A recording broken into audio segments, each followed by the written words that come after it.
When growth stalls, most leaders reach for surface fixes like new campaigns, a sharper sales deck, even new hires. But the real issues are often deeper, such as misaligned systems, broken handoffs, or unreliable data. That's why we built the Growth Readiness Score. In just 5 minutes, you'll get a clear score across 4 critical areas of your revenue operations and see how you stack up against your peers with benchmark data. Tap the link in the show notes to get started. It's quick, insightful, and often reveals issues leaders don't expect. You can hide from AI and be afraid of it, but it's here and it's the worst it'll ever be today. And so I would say understand it, grow with it. But more importantly, the challenge remains the same. How do we take care of people? And how do we create structures that enhance experience for people and really allow AI to be used for good? And that good is best defined by the outcomes you desire for your clients and for your staff. And then be courageous. Go learn it. Get after it. You're listening to RevOps Champions, a podcast created for B2B leaders to help you align your people, streamline your processes, trust your data, and leverage technology in order to grow your business.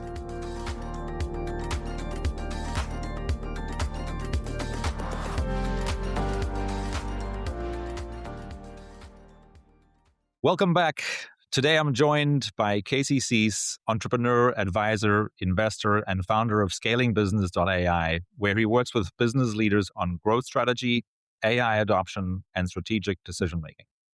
Casey's also the founder of Casey Cease & Company, Planify Agency, and Lucid Books, bringing together experience across branding, publishing, entrepreneurship, and emerging technologies.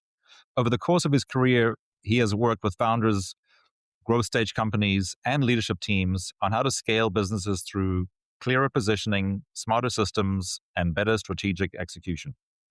In addition to his operating and advisory work, Casey is also active as an investor in AI and blockchain-related technologies, bringing a forward-looking perspective on how innovation is reshaping business models, decision-making, and competitive advantage. Casey, welcome to the RevOps Champions podcast.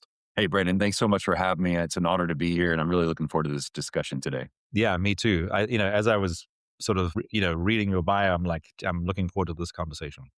Well, it's redeemed ADHD, but it looks much nicer online. So yeah, absolutely. So Casey, you work at the intersection of AI, growth strategy, and decision making.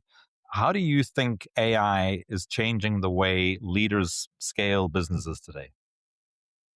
I think there's an intended way for it to work, and how I think it's working right now is causing mass confusion and chaos for some people. Other people, there's a lot of timidity.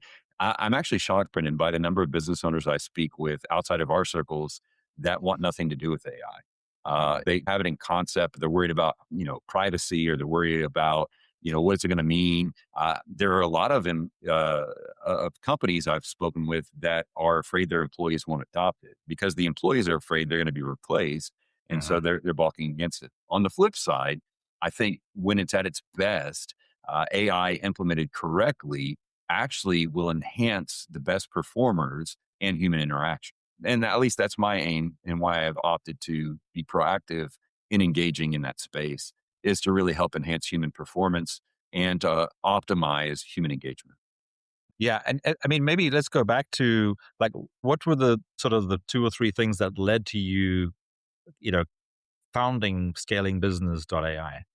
Yeah. So I learned years ago, I can try to bring something to the market and try to create demand. That's much tougher than when people start indicating there is demand. And there was 2 things that unfolded with scalingbusiness.ai. Number one, my marketing agency, Planify Agency, is actually a business growth agency. And we had a lot of people asking about AI and different tools. And so I actually started working with AI pre-ChatGPT. I've always been somewhat of a private techie. I don't always appear to be a techie, but since I was a kid, I was on bulletin boards, BBSs as they called them, back with the dial-up modem as a young teenager. And got in a little trouble as a young teenager, but I won't disclose that online, even though the statutes are done. But I was always curious with it, and my parents were always encouraging for me to learn those things. And so I've always loved technology. Working with AI prior to ChatGPT, I understood the power, if it actually came together, what it would be. And then I was at Strategic Coach, our coach Chad Johnson at the time, And he's still Mhm. actually my coach there. Told me, he's like, you really need to go all in on AI. And he said, name it something people can understand what you're doing. Mm. And so that's where the name scalingbusiness.ai came from, was helping people scale their business leveraging AI. And really it's been a great gift to really work with business owners and thinking through, okay, there's all these tools out there right now. But really, what I always tell people is if you don't have a good workflow, you're amplifying something very bad. And Mm. and so we want to first really optimize what is our workflow and sequencing, where are the places that we're getting stuck, and how do we help people get unstuck and leverage the tools appropriately to free them up to do what they're best at doing. And so Mm.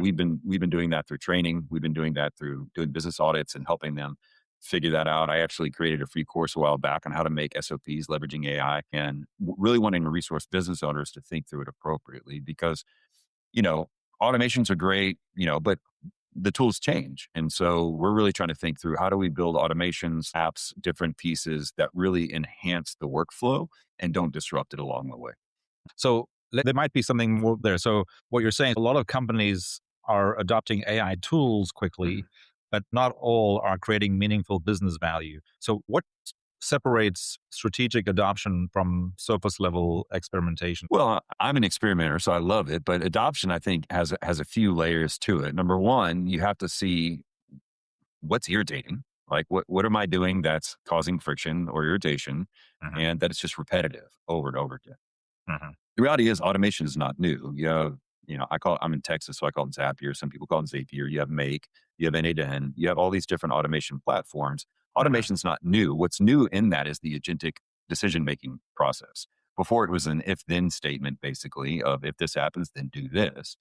Now with AI, it's able to make more inference and decisions based on those tools, right? So AI, automation's not new. It just the amplification of that ability to do that is what makes it, really compounding on the effect. And so when you look at scaling a business, what you have to think through is where's time where are we losing customer satisfaction?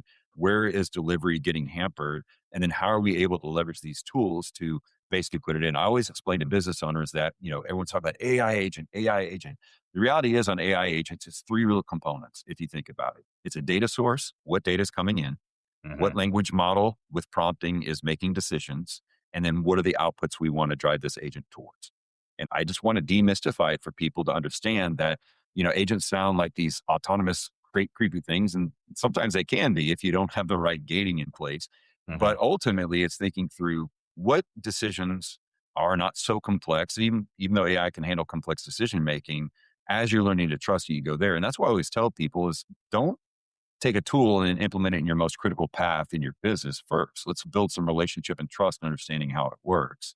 And Mhm. then as we build that out and gain some trust, then we can start asking the next question. I always joke with my clients and say, AI is kind of like getting a tattoo. I've never gotten a tattoo because I'm a bit fickle on, I'm not sure if I want it there in, 10 years. Yeah. But from my friends that are into tattoos, they never just get one. And so let's find something and automate it. And once we have the automation and we see the power of it, we then always ask the question, well, then what's next for us? The challenge is we buy a bunch of tools. Like I have subscriptions. I was talking to one of my financial people recently, and she was like, hey, do you realize you have all these recurring things? Are you even using this anymore? And I was like, I totally forgot that was there. I think a lot of companies are like that. They have a bunch of tools that they aren't really leveraging, but Yeah. it's the hot new thing. You're at a conference and hear about it. You go subscribe to it. You don't really onboard to it. And I think where you lose synergy with the team is I always like to reverse engineer from outcomes. What are the desired outcomes and what are the best tools to be able to get there? And the way that I've been able to help teams come along is for them to have agreement over top friction points Mm. and saying like, hey, wouldn't that be great if it solved this issue? Yeah. For instance, we have a client that has English and Polish clients in Chicago, and they wanted a voice system because if their receptionist is on a call with someone else, the call then just goes to a voicemail. Well, we've Mhm. created an AI agent that speaks English and Polish and that can qualify a lead and then lead score it. And Mhm. then if it's an 8 or higher, it immediately texts my client, hey, you need to call this person right now. Mm. And we've been running extensive testing. It's not to replace the receptionist, it's to enhance the experience of the client calling in. Yeah. No, I mean, yeah. Anyway, we could probably go down a rabbit hole in that one too, which I might want to come. I might come back to that one Sure. in through a different lens. So, Casey, you've built businesses across branding, publishing, and consulting. What patterns have you consistently seen in companies that scale successfully versus those that don't? There's a high value in people and a high value in systems in Yeah. general, right? Yeah. Some people are client centric and they just treat their employees poorly. And then you have those that are employee centric, but then treat their clients poorly. I think the ones that really scale are the ones that say, we take care of people and we create systems and structures that support people. And we really enhance the experience of all people. Because Mm, what business owners forget is you're always selling as a lead person. You're selling your client, you're selling your own team. I mean, if you have really talented people, then the risk is they're mistreated or aren't satisfied and they go elsewhere. I always think if a person leaves solely because of finances, then perhaps we haven't created an environment that is someplace they want to be, right. right? And then if Hmm. your employees aren't having a great time, then your clients are going to feel it as well, right? So Hmm. there is this thing where we have to think through how do we take care of our people, all people, and then what are our systems and structures? The hardest part about managing people is somewhat it's subjective and arbitrary at times if you don't have documented systems in place. If you Hmm. have a system, you train your people on a system, then the system becomes the jerk if you have to hold someone accountable. Right. We have this Absolutely. process. We know it works and it produces this outcome. You're not Hmm. producing this outcome, so therefore you're not following the system. Or if you follow the system to a T and it's not producing the outcome, the problem isn't the person, the problem is the system. And Right. so we're going to address the system and it becomes far less stress. I mean, it's still stressful managing humans, Sure. but I think if you then want to take it to AI and you don't have a clear system on how things are done, it's still oral tradition or in your brain, then all of a sudden you're automating ambiguity, which Sure. AI now is good enough. It'll create its own reasoning but you may not like the outcome. And so that's why I Mm, always tell people like this scaling, the businesses at scale are really mindful of people and they're mindful of their systems and structures. And mhm. then of course, if they need to make sure their product and or services, the fulfillment side are excellent because that's what's going to really generate the buzz and bring more people in. Yeah, yeah. And I totally agree. And I think part of the systems that you're alluding to is giving the people the tools that they need to do the best version of their job, right? 100%. So, Casey, one of the things, I mean, I know, so you've worked across multiple industries. You also have you also have experience in the franchise space where I we do. do a lot of work. And, one of the things that happens as a franchise brand grows, like from 30 units to 100 units to 300 units, et cetera, at each of those stages, we refer to it as the rule of threes and tens. Things break. And I love the way you sort of reminded us there of the sort of combination of people and systems. So if something isn't working, you want to start with, okay, so where is the system broken? In other words, is it a process issue? Is it a tool issue? But it's part of the system or the SOPs. And because as you're growing, your systems and your processes that are part of the systems they obviously need to evolve because the system you built for a 30 unit franchise is very different to a 100 unit or a 300 unit or a 1,000 unit franchise, right? 100%. Um, and it's always a leading indicator when things start breaking, y- you know, there's going to be a conversation that's like, well, what happened? Is there something wrong with this? So you always go to, is there something with the system before you start blaming people, right? And that's a great thing. It's that friction or that irritation that you alluded to earlier. It's like, okay, something's not working. It's time for us to look at the system to see where it might be breaking and where we might need to fix it. I really I like mean, that. with franchising, especially, I mean, you start a new franchise and you roll it out and you're in a region and then you go national and then you start wanting going international. What you have to understand is the way that things operate contextually changes, Yeah. right? And so your system that may work in Texas may not work in Oregon. Hmm. And so those are just the basic considerations of what you have to take on. And it's usually ready, fire, aim. And all the franchisors I've worked with that are growing, unless they're long established, they've been doing it many, many years. They are being confronted reactively with the breakdown of systems when they rely on a certain way of doing things at small scale. And so, what's a business's first reaction when something breaks? Historically, before technology, was throw more people at it, Hmm. right? We have the Hmm. capital and we need to throw more people. The problem is you amplify more people into a process that isn't appropriate for the size that you are now. You're just having an amplified problem and more overhead, right? Hmm. So you're just you're getting louder. And I'm finding the same thing is true with AI. And so really what you think through is, okay, we have to do an audit. What are the steps? And I try to simplify it for people as well, Brendon, especially like in the franchise space. What are the three primary steps? Whether you're bringing in new franchisees as a franchisor, okay, where are we getting stuck, right? It could be people are trying to sell their franchise as quickly as we're able to bring in new people. And so we're having to do, try to support that on there so it doesn't shut down. That's a problem, right? And then look at the frictions, or hey, maybe our franchisees are coming in, but they had the first 6 to 18 months, they're killing it, and then it starts declining. What's broken? And so really, and I have the luxury of being an outsider coming in. I'm not feeling the day-to-day stress of it as a franchisee or a franchisor. I can ask the harder questions, and so can you in the work that you do. But really, the compounding effect is, I tell people, your company gets to a certain point where you're like on that old movie Speed, where it's on the bus with the bomb on it, and you can't go below 60 miles an hour, right? And so that's, I think, in a lot of businesses, but I think you feel the compounding effect with franchisees and franchisors, especially as they grow to multi-hundred units or plus. That's a lot to handle. Yeah. And it's interesting because we're often brought in when a franchise network or system, when they've sort of they close to 100 or they've just passed 100 and then they've hit that next ceiling, and they think that by implementing a new CRM, which might be part of the solution, but that's not where the solution starts, is that they often haven't put to your point, they haven't put the right people in place so that they can elevate the existing team and then support, bring in new people who are needed to run the new system. Because putting in a system without the people to run it is not going to work and doesn't work. And that's precisely the point I try to convey often is most people are looking for a tactic to solve their problem, but this problem's actually starting with strategy. Yeah. Right. What are we doing? How are we doing it? Who are we doing it for? What are the expected results and how's it going to be measured? Right. And so without a strategy, you can throw, a CRM in, you can throw all this, but okay, what's our strategy with the CRM?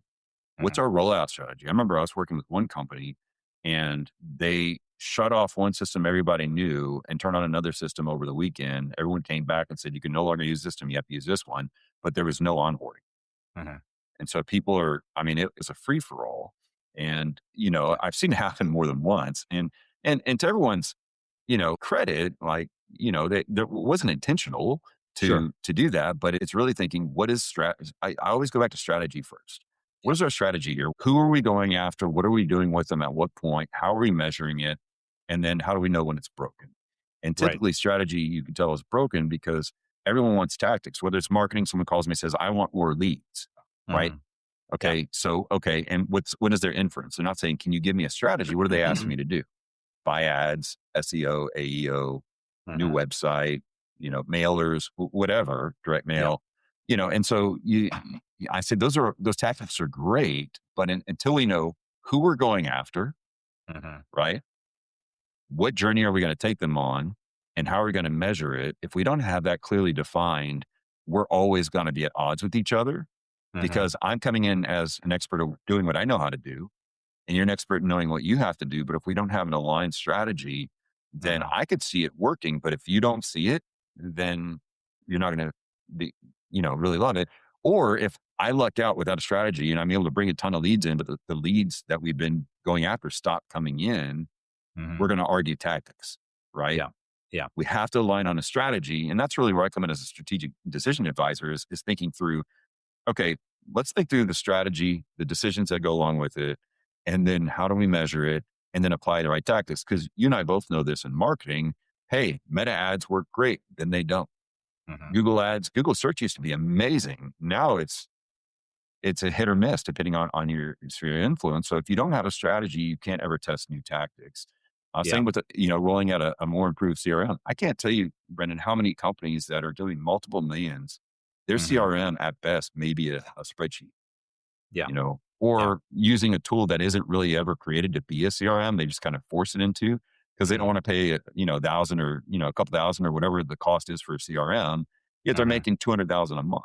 Right. And for me, it's, they're missing the opportunity that, hey, if you actually got to organize and you had sequential things happening that you could, 3x, 5x, 10x your business in the next few years with the right tools in place. But again, the absence of strategy often leads to the misuse of tactics. Yeah. Yeah. No, that totally resonates. And I guess you're not the first smart person who's shared that view that I completely agree with. The other person who I had on the show last year was Jeff Woods, who wrote Yeah. the AI driven leader, Yeah. and that's very much, I think. Well, I guess the advantage he has is he put it out there before. Even though a lot of us were thinking about it, he's the one that Yeah. actually put it out there. And Awesome. so, Good for him.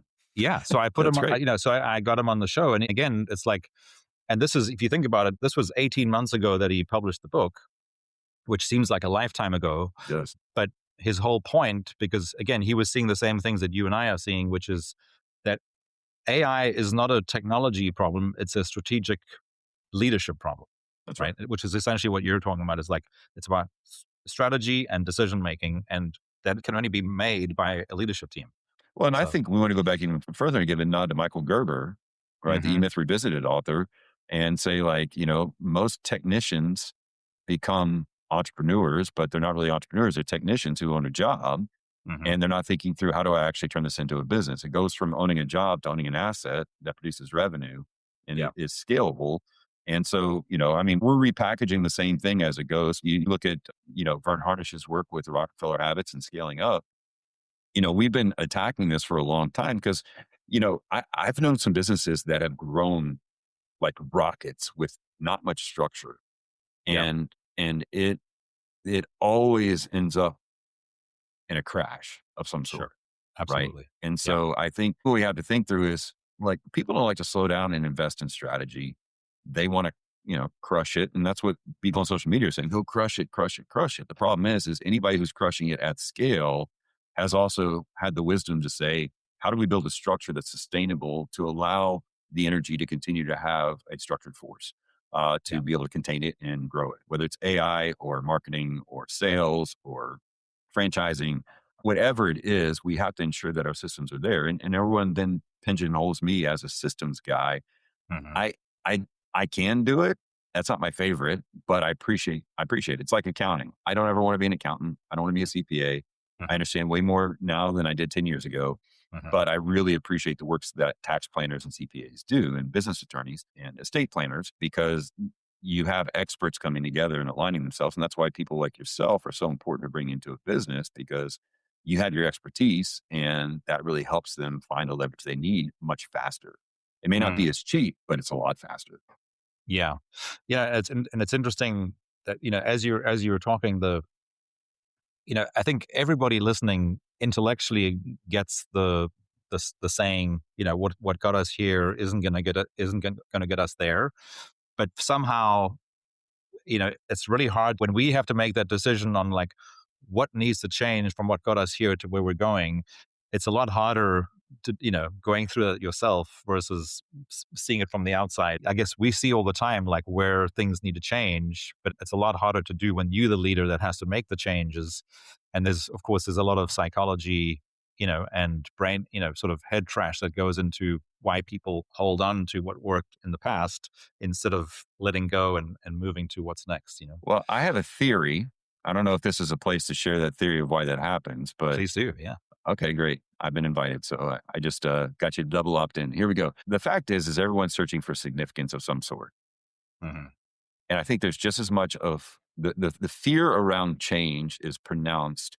And I don't think, I don't think the fear is, what if this doesn't work? That's part of the fear, right? Because if you have something that's at least comfortable, profitable, or whatever, and you make a risk to change something and it hurts it, that's a valid fear.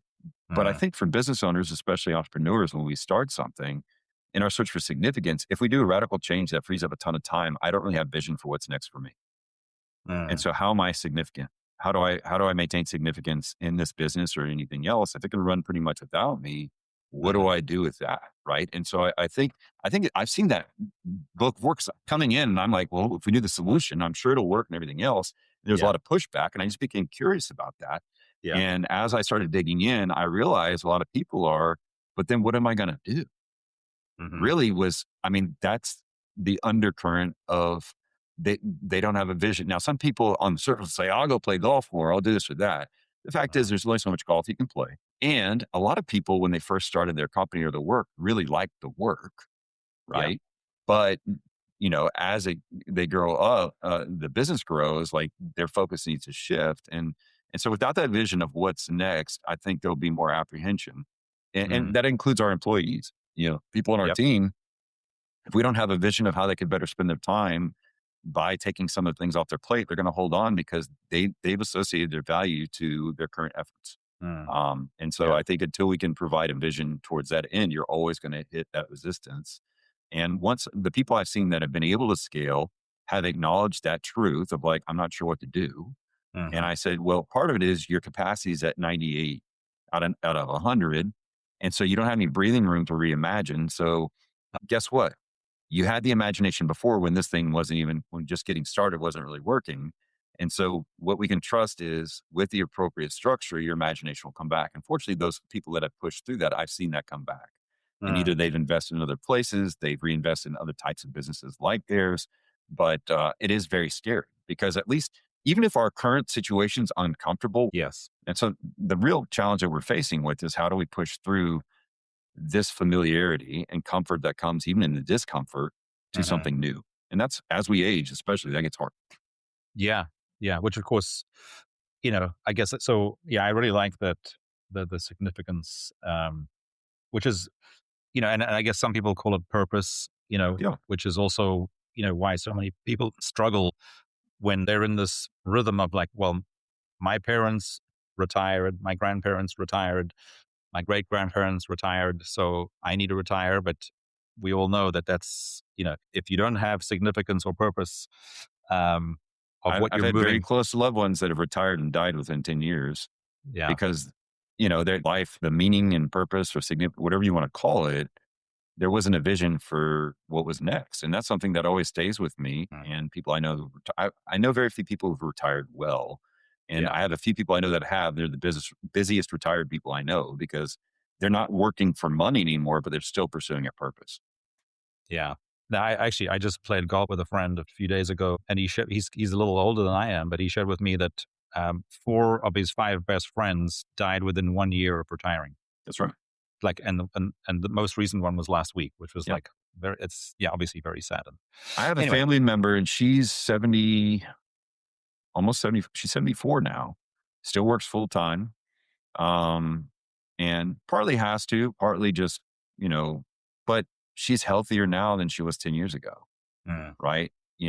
And she was telling me that she was going to jazzercise, but her knee was a little sore. She had to wear a knee brace and like she's still yeah, getting after it. And I told her, I was like, you should work as long as you can. And when you can't do that job anymore, find something else because you're healthier now than you were 10 years ago in yeah, many ways, mentally, physically, everything. And there's longevity in her family. And so I think really, but is the work meaningful? I think is the question. exactly, And yeah, that's where I think technology rightly applied can create more opportunity for meaningful work and meaningful interactions and not mm, less. But, I mean, I get the fantasy of wanting to retire. That means you need a vacation.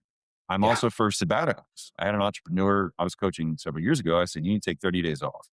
He's like, I don't know if I can. I said, look, you have enough cash in the bank that if everything falls apart, you could still rebuild it from scratch when you get back. So don't call it a cash issue. Number two, mm, take the next 60 days and build your most crucial SOPs and make sure your people are trained on it. Now he does a 30-day sabbatical every year, takes the yeah, month of July completely off, right?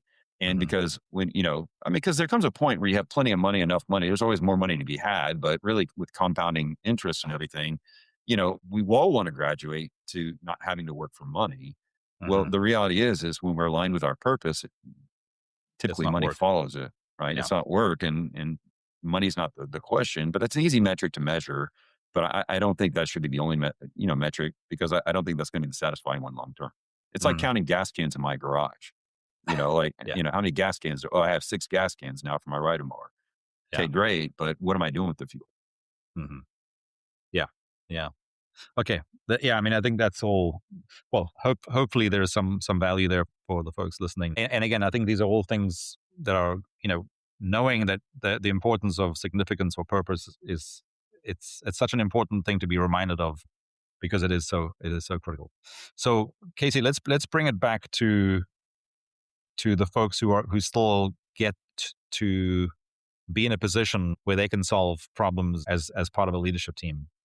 Where do you see leadership teams struggle when growth starts increasing operational complexity, which it happens in franchise systems and it happens in every other business. When you're growing, uh, operational complexity increases. So where do you see leadership teams struggle in that situation? Well, I mean, if leaders are unwilling to grow, the business tends to outgrow them.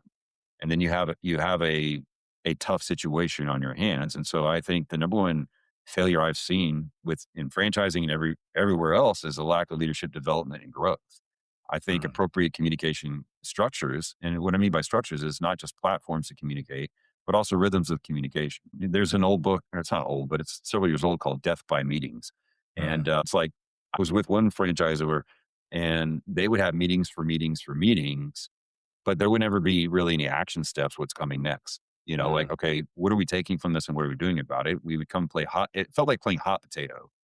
Well, mm, this is the problem here. And then you get siloed and, marketing has a problem or ops has a problem or this franchise has a problem. It's like, that's their problem, hot potato, rather than mm, coming as a team saying, hey, the purpose of meetings, really should be to defend your decision or to brainstorm solutions to a problem and then come up with a decision and then mhm. act on that decision.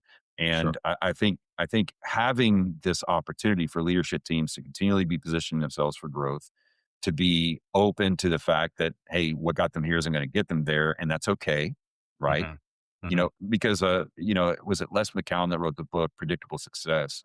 He talks about the life stages of a business, and what he talks about is you're in the fun where you're growing, everything's going well, and then when your systems start collapsing, you get into whitewater, right? And at that mhm, point, people have a decision to make. They're either going to fight through whitewater and put new system structure, strategies, and tactics in place, or they're going to damage themselves enough to be able to fall back into fun. So they backtrack.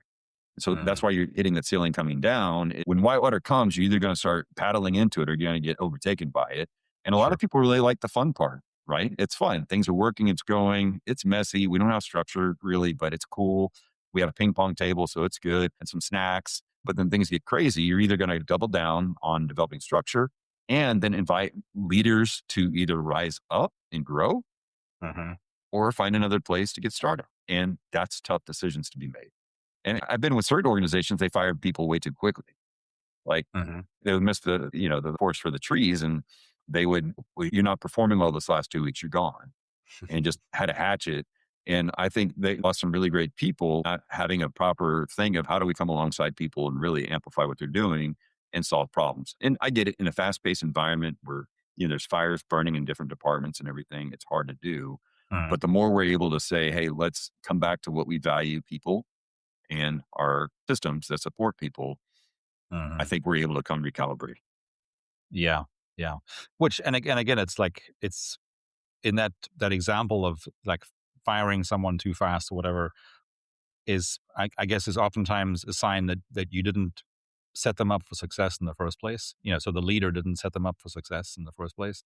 You know, Patrick Lencioni, I'm sure most people have read one or more of his books, but he talks about the pyramid and what makes for a successful and healthy leadership team starting, because without a solid leadership team, everything downstream from there is going to be really hard, right?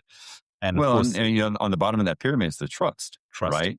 And Exactly. if you've lost the trust and that's not rebuilt, conflict is never going to go well. Commitment will never happen. Accountability will feel like retribution, and you'll never Yep. get the results you're looking for, Correct. right? And so until you realign on trust based on the results and working backwards from there, you're always going to lose. I love that framework, Divide Dysfunction of the Team, is the book we're Hmm. referring to. But I've seen that diminish. And usually trust is diminished, not just by poor performance, but poor communication. Right. Absolutely. And Yeah. and so I really think that I mean, that's why I think some people take AI too far, where they are not really paying attention to each other's emails at all or what's being Hmm. actually said. They're just popping in the machine because it's a hassle. And don't get me wrong, I don't like email. I have like 5 different email accounts. My Hmm. assistant Mary manages most of it and brings me the top stuff. But Hmm. like I free up that time so I can be more fully present in places like this, and communication is important. And so you have to have rhythms with your team. And Hmm. then as simple as it sounds, I always tell people have a basic agenda for what the meeting is going to be and put Hmm. some time on it and then leverage it. And, when I meet online with all my teams are remote for all my businesses. And so I use AI to capture the transcript. I use Mhm. AI to process it. And then it pulls from their next steps. And then the team makes sure that they understand. Then it connects with ClickUp for one of my companies or Team Gantt, whatever company it's on, and it starts assigning it. And then you have a human approving it and making sure it's going. Like Sure. it's understanding that workflow, but I'm able now to be in any meeting without having to take notes because I'll have the entire transcript. Yeah. And so I'm able to Yeah. fully focus on what's going on. And then I'm able to get a summary and the action steps that are required and who's doing what. And so it makes it much more streamlined. So I can actually be more fully present rather than taking notes the entire time. And then where are my notes? And then I forgot my pad or I was typing the whole time. And it Mhm. frees me up to be fully present and then leveraging that tool to be able to then continue the process down the way. And so that's how we've been able to scale our businesses is people have clarity and visibility of what's next. Yeah. Yeah. And as you were saying that, I mean, I think about this a lot because I also view everything as people and systems, but what ties people and systems together is clarity and communication, That's right. right? Because that's ultimately you know because you're always, again, to your point of like what makes for a good meeting, what is the problem or challenge or opportunity we have to discuss, what are the potential solutions. But if you're not starting that meeting based on trust and being comfortable with conflict in order to improve the system or establish how to support the people, that all takes clarity and it all takes communication, which makes it seem so simple, right? So Oh, some when you're not on a bus going 60 miles an hour with bombs strapped to it, it's easy to talk about. And yes. so there's a lot of sympathy for people that are in the Oh, chaos of growth or the chaos of decline. They're both real. yeah. And then you're often operating out of your amygdala, Hmm. your adrenaline and your cortisol. And let's just be honest, man. Like there was an adrenaline rush and some dopamine hits when you remember to follow up with someone just in your brain, Hmm. right? That I think we kind of get addicted to, especially early on as an entrepreneur. And then when it starts getting repetitive and predictable, predictable success, I think for a lot of entrepreneurs is a tough thing because what do we start asking ourselves? What's next? Hmm. If it's predictable, we're like, and so if we don't have a system and structure to continue to innovate and grow in our business, I mean, I have several companies, right? But they're all serving people and helping people communicate their value, whether through publishing, whether it's Hmm. through the marketing they do or the sales training they do, just to connect with people. And I always tell people, I'm just a creative connector. That's where I work, and that's how it all expresses. Hmm. Even with AI, is I want to free people up to have more time for real human to human connection. Good stuff, Casey. So as we start to wrap up here, so as AI accelerates decision making, because a lot of what we're talking about here is really, it comes down to making decisions, right? In fact, one of my early coaches said to me, 90% of leadership is decision making. And when he first said that to me, I was like, really? But of course, but once you hear it, it's like you cannot unhear it. And I realized that he was probably correct.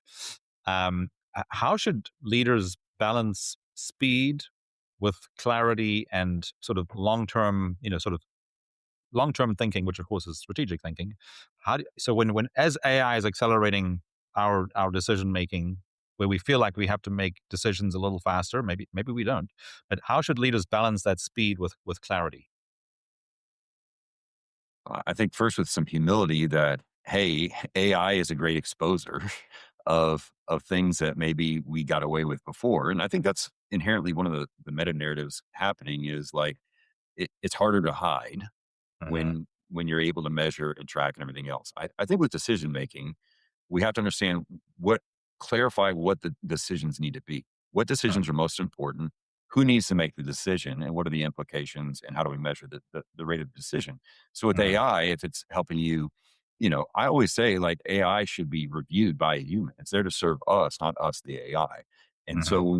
when we get the notes of the meeting or decision tree, it's helped me process through some things and identify things that I didn't necessarily see right away. Hmm. But also I'm able to identify because I pay attention what's actually good or not good. The fact that I did marketing before AI, I know what good copywriting is and what not good copywriting is. I know how to Hmm. read the data. And Hmm. so it's helped me be able to create a lot more copy quicker, more creative quicker. I'm able to read the data better and faster, but I also know what it means, right? So it's not gonna fully replace that because it's given me a bunch of bad advice. If I hadn't had the experience I've had, it would not have been ended well for us. And so really, I think in the decision structure of, leaders is as your business grows, you need to be responsible for less decisions, right? Mm, mm, But you are responsible for what is our decision making process? What are our values? What is our vision? What matters to us? And then provide some gateways to decision making. If you're able to do that with your humans, you'll be better to able to prepare your AI to do the same thing. so I guess I'm just thinking like, so if as you look ahead, maybe sort of just going a little deeper onto that one, how do you see AI reshaping, leadership, operational systems, and competitive advantage over the next few years? If leveraged correctly, I think AI will help leadership by improving communication. And what I mean by communication is not just merely sending and receiving, information back and forth, right? Hmm. I think it's also the repository of information. I can't tell you how many times in the past I had a meeting with someone, had handwritten notes somewhere, and it completely had forgotten that I said I would do something or approve something. I Hmm. think leveraging AI for a repository of what are the key decisions that were made recently and helping leverage AI to keep those in front of everybody, I think is going to be very important on the form of leadership. And then I think also helping think through, market dynamics. I think the researchability of AI now to do competitive analysis and to see where we really fit as a Hmm. leadership team needs to be there. But I think again, intentionality can't go away whether the tools improve beyond us because we are made to need each other. And whether we like it or not, right? I'm a human being. I know how awful I can be, but at the same time, I know at my best, I really bring value to other people. And so I want the tools to allow that to happen, not bring out my worst. When it comes to operations, I think really, if we're people centric, how can we improve the life of our customer or client? How can we improve the life of our employees? I think that's a framework by which AI really can thrive. Right. Hmm. And I'm not saying like I'm an advocate for letting people go before AI came out. So I'm not saying replace people, but if AI clearly can run laps around a person. What I have found in the last couple of years is those who are already high performers who embrace and understand AI, their performance is like adding five of them to the team, Yeah. right? Hmm. What I found for people that are poor performers, they're typically resistant and they're exposed very quickly that they don't have a desire to become relevant. Yeah. I heard one coach put it this way: you either coach a person up or you can coach them out. And so Yes. really it is a thing. I mean, you see these big tech companies that are, cutting their staff by 40% or whatever and replacing with AI. Uh, For me, it wasn't just an AI thing. It was we had a bad system on how to manage people, structure people, and get the best out of people. And that was, I think, a symptom, as I said earlier in this conversation, of just throwing people at a problem, mhm. right? That Yeah. that ultimately I think exposes. And if it's a publicly traded company, we also know that cutting overhead like that makes people like us who own their stocks very happy because the profitability is going to go up. So I think there's a mixture of things that we want to blame AI for, but the reality is it still reflects back on leadership. And then what was the third one? You said leadership, operations, and what was the third one? And competitive advantage. Yeah. Competitive advantage. I mean, if you uniquely positioned with an offer or a brand, what this does, if your other pieces are in place, your people are in place, your systems are in place, it's like adding rocket fuel Mm, because you're able to replicate and scale like no one else. You're able to get people, imagine you're a franchisor, you have all the SOPs, but your franchisee who's grinding and trying to make it happen has to go then and search for it, look for it, whatever, as opposed to having a custom bot that's based on your SOPs. They can immediately pull up, ask a question, put the scenario in, and it gives them complete guidance on how to solve that problem, who to mhm, call, what to do, where to order, where to click. It's mhm, serving them like that. Think about the number of reps you would have to not have that mhm, are, I mean, I remember working with one large franchisor, helping them. I was in the marketing, but I was also helping with some leadership items and watching the amount of repetitive calls they would get. And they're like, you have to go look at your SOPs, go look at the SOPs, go look at the SOPs. And they're even using a website where they could search for things. But if AI was really deployed in that way, immediately they would call them because they would get a better answer. So set up a voice AI that answers their questions. Oh, mhm. you need more supplies, call ABC Paint, call this or Yeah. that, go get Yeah. this. I think really being able to deploy it strategically to serve our people and to support our structures is the secret sauce that really amplifies the growth opportunity. And A lot of your competitors aren't doing it yet. Mhm. They might have Copilot in their Microsoft suite, but Mhm. they're not deploying actual tools to really make powerful exchanges happen. Yeah, yeah, and I think as you were answering that, I was thinking, I know that this is where you and I and I think that one of the biggest breakthroughs that's happened in the last month, I would say, based on what I've seen, and I know you and I are aligned on this as well as are many other smart leaders that I respect, is exactly that mindset that existed until in my mind, it's a month ago. It might be a little more, where AI was there to replace people, whereas I think the way we're actually thinking about it is it's there to enhance our people, right? I mean, And that's 100%. I mean, look, if let's say I have a great carpenter, but he has a little toolbox from Dollar General, Mhm. right? Where it has like, it's maybe it's an amazing hammer, but it's a small hammer. And it Mhm. came with like, you give it to my daughter when she went off to college to have in her apartment, Uh-huh. not a professional hammer. You take a great player and give them the right tools, all of a sudden the production goes up. Why would you Mhm. want to replace that person? Yeah. Because you're going to need people to manage the AI. Well, AI can manage itself. Sure, but is that the society we really want to live in? Uh-huh. What can do better than humans? Well, I don't know about you, but there's something that's endearing about human frailty. And that's why my family and I are investing in old art, is Mhm. because I think people are going to long for the thing. Yeah, can you make more beautiful art with AI in a minute? Probably.